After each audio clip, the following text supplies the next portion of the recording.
Mr. Vishal Salvi, CISO and Head of Cybersecurity Infosys. Mr. Vishal Salvi is responsible for the overall information and cybersecurity strategy and its implementation across Infosys Group. He has almost 3 decades of industry experience in cybersecurity and information technology across different industries. Please put your hands together, ladies and gentlemen, for Mr. Vishal Salvi. Good afternoon. I thought the post-lunch session was a challenging, but looks like here the post-lunch session is more challenging to get people back into the room. So I'm going to talk about the next wave of leadership in information security. And it's very refreshing to see that we're talking about information security because cyber security has overshadowed information security long time back. Obviously, it's the same thing for us, whether it is cyber or information security. Now, from a point of view of the CISO and the leadership, clearly the spotlight is on the CISOs, and we have to perform. I mean, I remember 10 years back when we used to come into the room, we used to talk about why are we not getting the seat on the table and why cybersecurity is not very important. It's no longer the case, right? Right now, the spotlight is definitely on the CISO, and when that happens, you obviously get exposed, right? And you need to perform, and there are expectations and there are opportunities. So when you talk about leadership and you talk about leadership qualities, we talk about, from a cyber security perspective, what are the important traits that CISO should look at, right? And the first thing that comes to my mind is accountability. How do you take ownership and accountability of your position? How do you have deep sense of empathy and understand your stakeholders, but not just understand your stakeholders, have deep empathy towards where they're coming from, and so therefore have a very meaningful conversation in transactions. Transparency. How do you inculcate the habit of building a trust by being transparent to all your stakeholders? So there are many such facets, right? But when I thought about covering these aspects, about what are the important elements, especially post-pandemic, I think I would like to talk about it from the context of the cybersecurity strategy. And when you build a cybersecurity strategy, you need to be clear in terms of what are the goals and what are the key objectives that you want to achieve for your organization. So when we started, we actually defined 4 fundamental goals, right?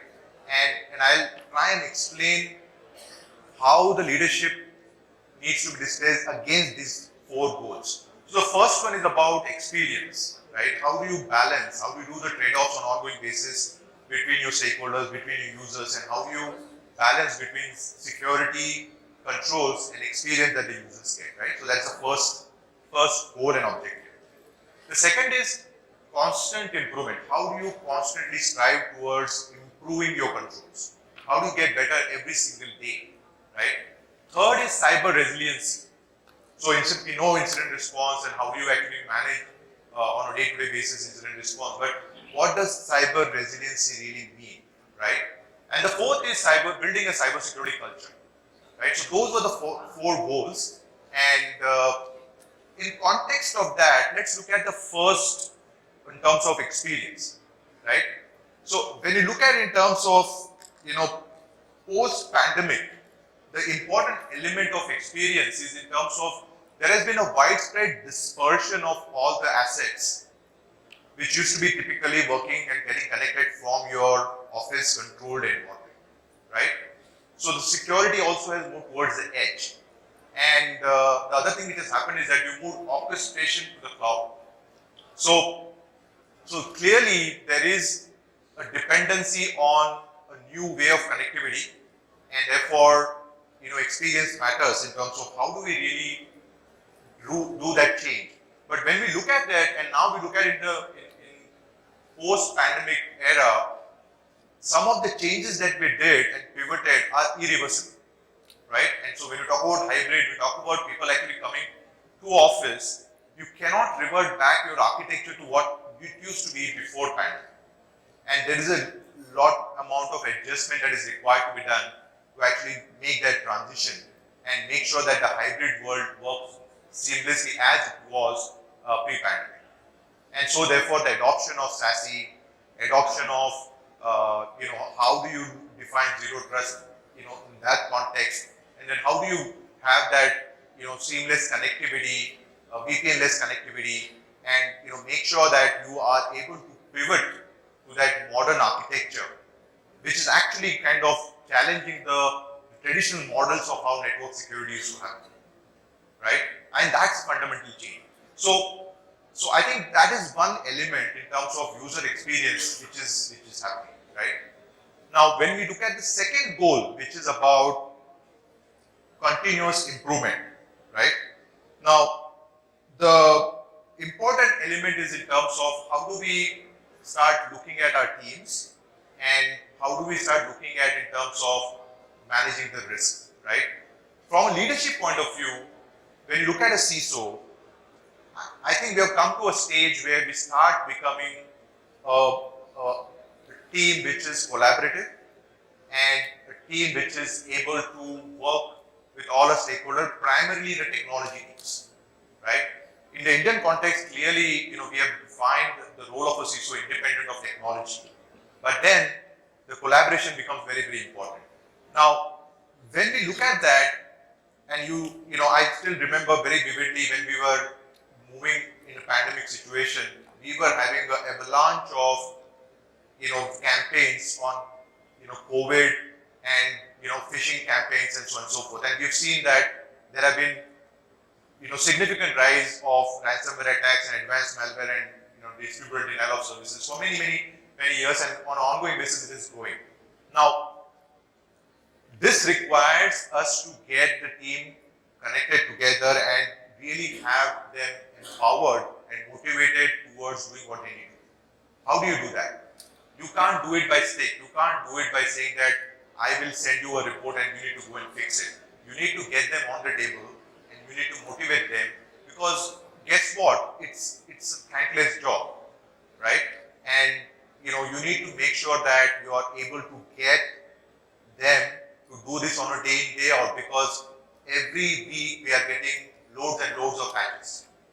Security, in my mind, is doing the boring stuff right on a consistent basis. It's not about doing the new age technologies. I mean, new age technologies are very important, but at the end of the day, it's heart to heart when you ask any security professional, you'll say that getting the basic technology and IT hygiene right is the most fundamental thing that you do. If you don't get that right, no matter how much you do on the top of it, it's not going to help you, right? So therefore, when we look at it in terms of continuous improvement, you need to start looking at, as a leader, how do you get everybody together and motivated towards doing this on an ongoing basis?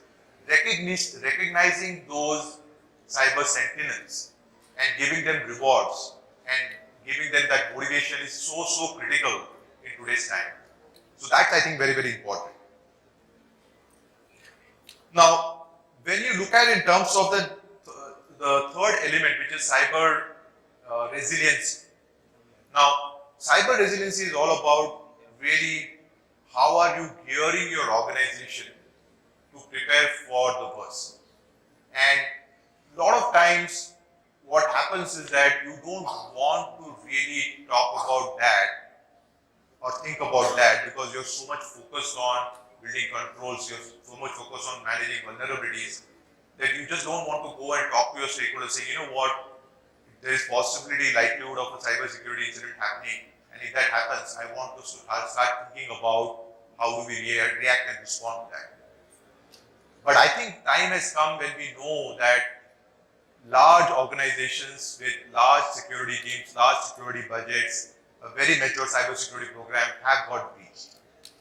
And so I think it's very, very important to create a framework which is able to ensure that when something bad is happening, everybody understands their role and are able to do it in a calm and collected manner, so that they're able to not only help to contain that particular breach or incident, but also able to recover from that.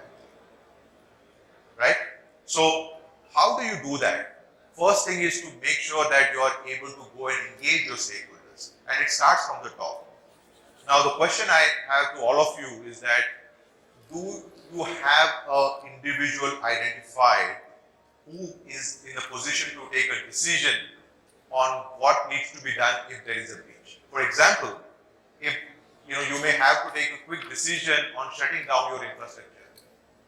And in large complex organizations, it's very difficult to find out who's going to take that call. And so it's very important to do it during peacetime and make sure you establish that accountability and authority and coach that person that this is what you need to do. And if this is the scenario that you will be faced with, you will have to take this decision. And everybody else knows whom to go to. I think that's the 101 of building a cyber resilient organization. The second is about looking at what are the possible scenarios that can happen to you, and in those scenarios, what are the actions that you're going to take, right? And you need to, we talk about tabletop exercises, and it's fine. I realize that whenever you've done tabletop exercises, suddenly that person, when that person is going through that experience, realizes how inadequately they are prepared to manage a particular incident. So that aha moment that actually comes when you are going and doing a role play and suddenly realize, you know what, I don't have controls for these applications. I don't have visibility of this infrastructure.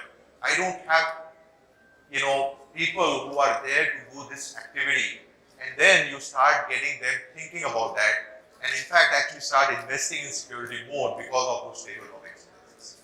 But I think more importantly, it is very, very fundamental and very, very essential that people understand their roles and doing that. And I think in today's context, it's not only about that. It's about, if you're going to have a ransomware attack, are you as an organization going to pay a ransom?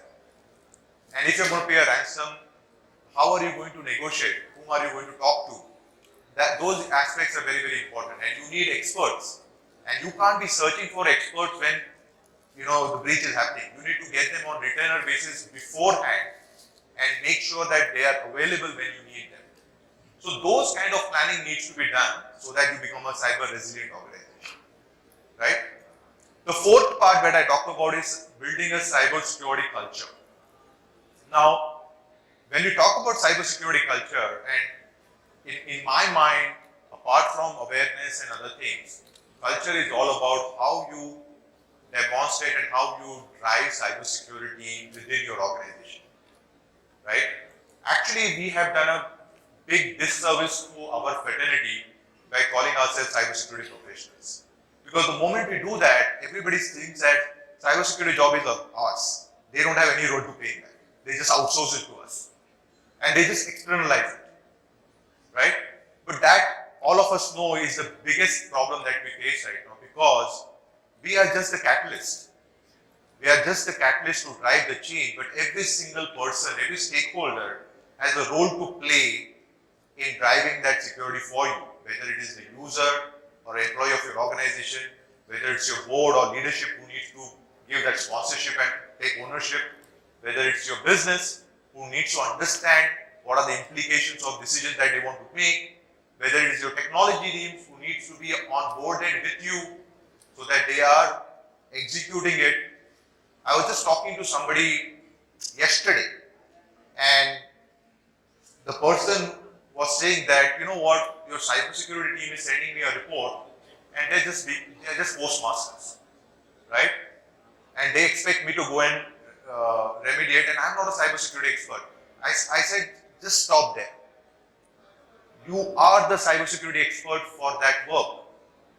The security team does not have access to that device, to that server, to that operating system, to that infrastructure. So if you need to understand that change and need to do that change, it is you who needs to be aware of what is the implication and how you do that security configuration. And that is the change that we need to bring in every single individual, and it's not an easy thing. It's not an easy thing, but that needs to happen. So what I call it as democratizing cybersecurity. And I blogged about it, but basically what it means is that it's not about shift left. It's about shifting left, shifting right, shifting top, shifting bottom, shifting everywhere because we need to democratize security, and security should be everybody's responsibility, because guess what? On our own, we cannot scale it. We just cannot scale it. It needs to be imbibed by every single stakeholder. And in a way, when we talk about awareness, organization change management, that is our job right now. It is about building security architecture. It is about giving leadership and building strategy. It is about executing a cybersecurity program. It is about constant improvement and cyber resiliency. But it's also about doing and driving that change that we need to bring within the ecosystem, because otherwise we will not scale. Everybody needs to understand their role and need to play their role. And that is the true leadership. That is the true leadership. If we are able to imbibe that change and are able to lead that whole organization to do what is right thing to do, then we are truly the cybersecurity professionals and leaders that we want to be. So, in my mind, in today's day and age, when you look at it in terms of cybersecurity, these are some of the leadership traits that we need to start not just imbibe but display for us to be successful for today and for the future. And when we look at that, it's such a fascinating opportunity available for us. And the opportunity that is there to create value and make that difference. Because at the end of the day, when we look at the work that we do, we're not just about securing the people or securing technology, but it's about securing society as a whole. That's the value that we add, and that's the opportunity for us. So that's really what I wanted to share with you. I hope it was useful, and thank you so much for patiently listening.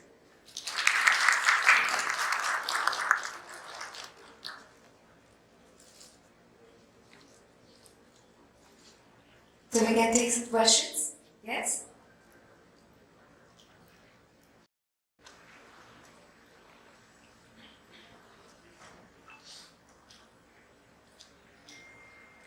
All right. So thank you so much for this enlightening presentation. Okay. Can you please give the mic?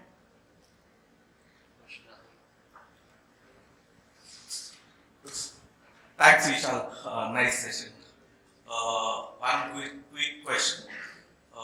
You spoke about the conflict which you handled yesterday, right? So how are you managing that? So this is there for everyone, right? So can you throw some light? What are the key things, or what are the key aspects which a CISO should know while managing this conflict? Important element of leadership trait for a CISO or any cybersecurity leader is about influencing, right? And how do you, make sure that you're able to connect and create the point that you're trying to make, right? So it's also about give and take, listening, active listening, and then trying to really understand which are the areas where you can create value and which are the areas where you need to be assertive, right? So some of it is about the authority that you come from, and you say this is how it is and this is how we need to do it. And some of it is also about in terms of collaborating and doing it together. So I think it is, and this is obviously predominantly Indian audience, so we talk about Sam, Dam, Dandabhe, right? Which is the age-old Indian diplomacy stack, which you need to apply. So you can, depending on the context and the situation, you basically play your cards, and but make sure that you are able to influence and drive the change. Right? Even in this group, right? All of us need to understand this and start exercising it, because a lot of times it just assumes that cybersecurity means us and everything else, I can just ignore, which is not the case, right? So once we start, all of us start believing in this change ourselves in this room, then we have a chance to influence the rest of the world which is outside. So that's, I think, how we need to make a start. Thank you so much, sir.